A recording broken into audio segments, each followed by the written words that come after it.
Bye! As always, there probably may be spoilers. So episode 6 was wonderful.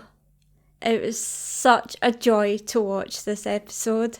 Just seeing Joel and Ellie together was so good. Having Pedro back, such a breath of fresh air, especially after episode 5. That one left me feeling, I don't know, just a bit down because I didn't enjoy it that much. But yeah, I really enjoyed this episode a lot. So first of all, I love that we get to see a bit more of Joel's background, his family life when he was a teen, where he came from, really. And we find that his dad is violent towards him and Tommy. This was the 80s, and that's what, unfortunately, parenting was. That was a lot more common. You would never see that nowadays with parenting. And you can see that Joel has always had this protective streak in him, and he's standing up for Tommy, and that's just kind of who he is. And I think a lot of that started with protecting Tommy from their dad. It's interesting when his dad says, "You know, when it's your turn, I hope you do a little better than me." And I think that shows why Joel makes the choices that he makes, and he'll always put the ones he loves first, and he'll always do absolutely anything for them, anything in the world. And yet he still gets it wrong somehow. I also love in this episode how they use Ellie's birthday as a thread throughout the whole thing to kind of stitch it together and to stitch all these flashbacks together. It's very clever, and I loved the whole structure of this episode. And Joel is back in the credits as well. I know it's brief. But yeah, it was good to see. Also, with the using Ellie's birthdays over time, it's a good way to show how their relationship is slowly deteriorated over time up until Ellie turns 19. So we get to see Joel and Seth together. And a bit more of their interactions, and I love that. I like Joel getting the Lego for Seth and his grandkids in exchange for getting a birthday cake made. I love that. And I wonder if, because Seth here mentions that he's a cop, I wonder if he kind of goes down in Joel's estimation here because his dad was a cop, and I think maybe Joel, because of the relationship he had with his dad, was violent. Maybe Seth reminds him of his dad a little bit, and maybe that lowers his estimation of Seth. So Joel makes the guitar. You can see why it's so special, because he made it all himself. He included the infamous moth on it. You understand also why it kicks him so hard in the teeth to just see it discarded in episode 1. You could see why that hurt him so much, because he put so much care into it, and he teaches Ellie how to play this guitar, and it's special to him, and you understand a bit more why he reacts the way he does. So we see Ellie right after burning her arm. We don't actually see this happen in the game. We hear about it, we know she did it, but we didn't see the aftermath of when it happened. And he calls her baby girl. A good callback to another heartbreaking episode from season 1. He just loves her like she's his own, and I think he believes that she is. The whole cake sequence, hilarious, so funny. Joel just going to get like cutlery and stuff, and just Ellie just diving in. So funny. Like, who needs manners? Who needs them, right? It's her birthday. Let her off with that. When Joel plays Future Days, I said how I felt about that song being used, because technically it doesn't exist, but I could kind of forget about that a little bit because is Pedro singing that, it was so endearing and just so sweet.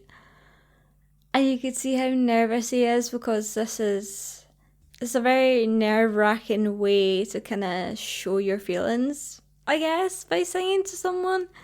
I think he feels very vulnerable in that moment. And Ellie just loves every second of it. But all the way through, you're seeing him show this compassion for Ellie that he never got from his dad. And he's just trying so hard to be different than his own dad, really. And you see that in the way he's making all this effort for her birthday, and he doesn't punish her for the burns and everything. He says to her, I understand why you did this. Yeah, here I think he's doing a good job being a dad. The whole 16th birthday sequence was just an absolute delight to watch. Oh my god, it was so good. A standout moment was before they reached the dinosaurs, and this is in the game just in a different place. But when Joel is talking about Jesse and Ellie's relationship, and he thinks he knows so well, but he just really does not have a clue at all. I see the way you look at him. I got a keen eye for these sort of things. I don't think you do. All right, none of my business. And again, that's so dad. That's so dad to think you know what's going on with your kid, and really you don't have a clue. You just don't know. I love the way Ellie is responding to him in this scene and just laughing the whole time. Just wonderful. I loved it. But everything in that scene, from the dinosaur to the set, they put everything into that set. It was just done so well, and they didn't miss a thing. But everything from the dinosaur to the whole museum, they really captured the whole feeling of it. And we see that apart from being wrong about Ellie's love interests, he does see Ellie. He sees her and he knows her. Like, he knows how she feels about this kind of stuff, and just goes to all lengths to make this such a memorable birthday. And it's amazing to see that even for a brief moment, we had our Joel and Ellie back. And in that moment, they were both really happy and just getting along and seeing eye to eye. One thing I didn't understand is when they were walking back through the woods and Ellie sees something, I could not make out what she was looking at. I didn't get it. Could anyone tell me? Because I thought she was... I saw... Yeah, I don't know. 17th birthday, and glad to see that Seth learned how to spell Ellie's name, finally. Well done, Seth. But yeah, Joel gets the shock of his life when he walks in that room and it's not Jessie there. And he's like, dang, I was wrong. And she's getting a tattoo and doing drugs at the same time. And we see her brief relationship with Kat for a minute, and we see where she got the tattoo that was, and it's the same in the game. It's mentioned that Kat did her tattoo for her. I got the impression that you didn't really like her. I don't care about her one way or the other. Okay. No, I think she's a talented artist. I've grown to like that tattoo of yours. But we get to see that happen. We're sensing a little bit here that Joel isn't too happy with the revelation that Ellie likes girls. And she very quickly tells him, no, this isn't an experiment, this is who I am. And for a minute there, he finds that hard to kind of swallow. He is from a time, I mean, the world kind of came to a halt in 2003 here, when it was definitely not as acceptable. Things were beginning to change, but I think he's still stuck in that mindset for a brief minute, and I'm glad it kind of changes. The argument about the house, you don't own anything, is such an interesting line, because we know she's not talking about the house, she's talking about herself. You don't own me. And it's kind of like, you're not my real dad type moment. And I think my perspective of that scene is, Joel is kind of jolted in that moment, and he's taken back to his own dad again, how he was raised, and decides to meet Ellie where she is, and he agrees to let her move into the garage, even though he doesn't like it. He's, in that moment, wants to stop trying to control her, because maybe he senses that she's being pushed away, and that's his biggest fear of losing her. He doesn't want another Sarah situation. He doesn't want to lose another kid, basically. And he has a civilized conversation with her. He talks about the tattoo, he accepts it. They talk about the moth and what it represents, and she kind of goes with his meaning of it, but we know it's not true. He finds that out from Gail that they represent death. Yeah, but we get to see what it means to Ellie through her drawings. You have a greater purpose.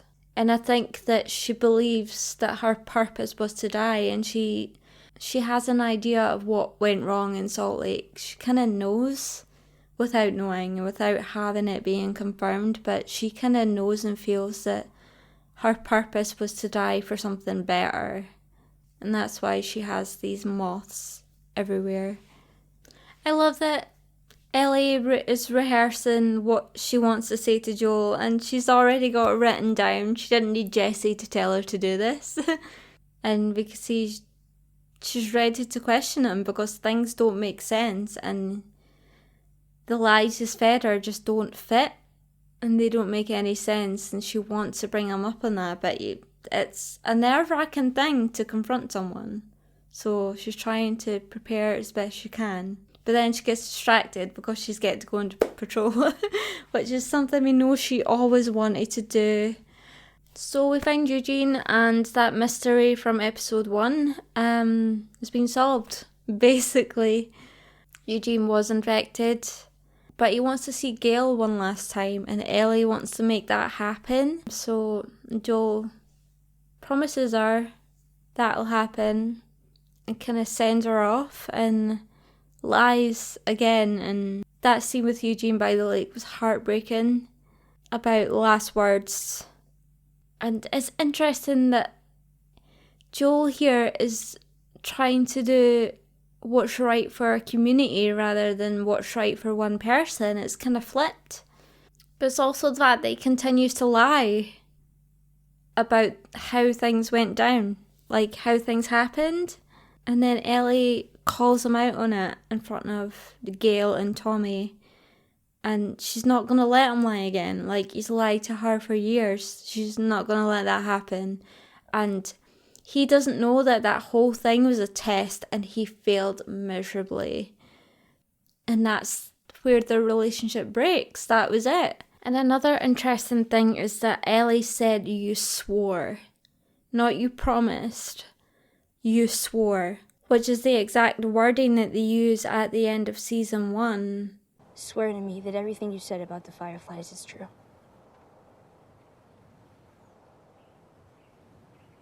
I swear.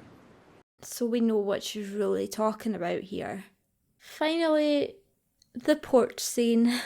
I've been waiting for this. It's all I've been talking about is this scene. And it's a lot earlier in the game, it's at the end. But I like that they placed it here. And I feel like they really did it justice. They kept the scene essentially how it was, but they did add stuff which I feel only made it better. It didn't take away or change it too much. It made it better and enhanced it. And yeah, this is where Ellie finds out the truth. In the game, she sought it out for herself. And she went to the hospital herself and found the truth. But now she's getting it direct from him. Pedro and Bella absolutely knocked it out of the park. They did such a good job and they broke my heart so much more, I think. Tears don't help. Like when I see someone cry on screen, I just, and the pair of them crying, I want to cry just now. First of all, when he admits to it, when he admits to everything, when Ellie says, you took that from me, you took that from everyone. That part there, you took that from everyone, is new. And it's such a great addition to that scene. It just adds way more meaning to it. It shows that side of the argument, whether Joel was right or wrong. This is more than Ellie and Joel. This is about the world as they knew it and how to fix what was going on. And how he made a decision that was not his to make. First of all, he took that away from her. He took away her right to make that decision, not being her parent. But he made that decision for the whole world, and that was, again, just not up to him.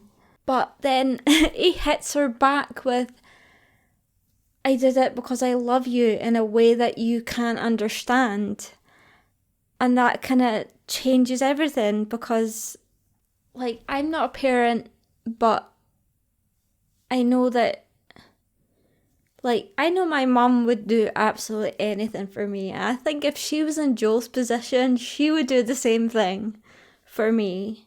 And it's hearing from people that are parents, it is a different kind of love you have for your children that is unlike any other. So we can, in a way, understand Joel's motivations in that moment and why he did what he did, even though it was one of the worst things he could have done, I guess.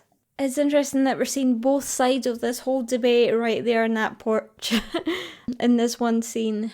Also, we get to see Joel repeat his dad's line from the beginning. And despite his best efforts, he still managed to kind of get it wrong somehow. Even though he says he would do it all over again, he still somehow got it wrong for her and broke her heart. And that's why he says that line to her. And it was such a good idea to put that line back in there.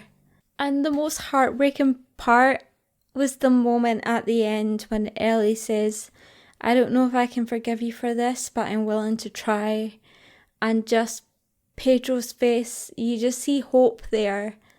And that's so heartbreaking because you know he dies the next day. And all that potential is gone.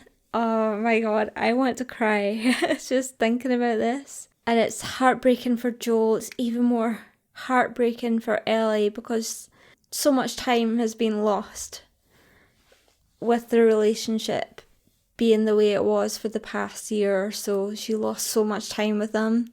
There's just so much. My emotions! I'm so glad they've included this scene, and people that haven't played the game or aren't into playing video games are seeing why people love this so much, and they get to kind of share in that. And I hope people got something from that scene the same way that I did, and it kind of reached them the same, if that makes sense. Then we see Ellie, present day, at the aftermath of Nora. She looks traumatized. And that's going to lead us into the final episode. I cannot believe next week is the finale of season 2. It went so quickly. It's went by in a flash. Yeah, cannot believe it. I'm excited. I've watched the preview. I have my theories on where it's going to end. I think we might see Abby in this episode. Let me know your thoughts on this episode if you're still enjoying the series. Anything you kind of spotted that I didn't. Yeah, just let me know. And thank you for watching. Take care. Bye.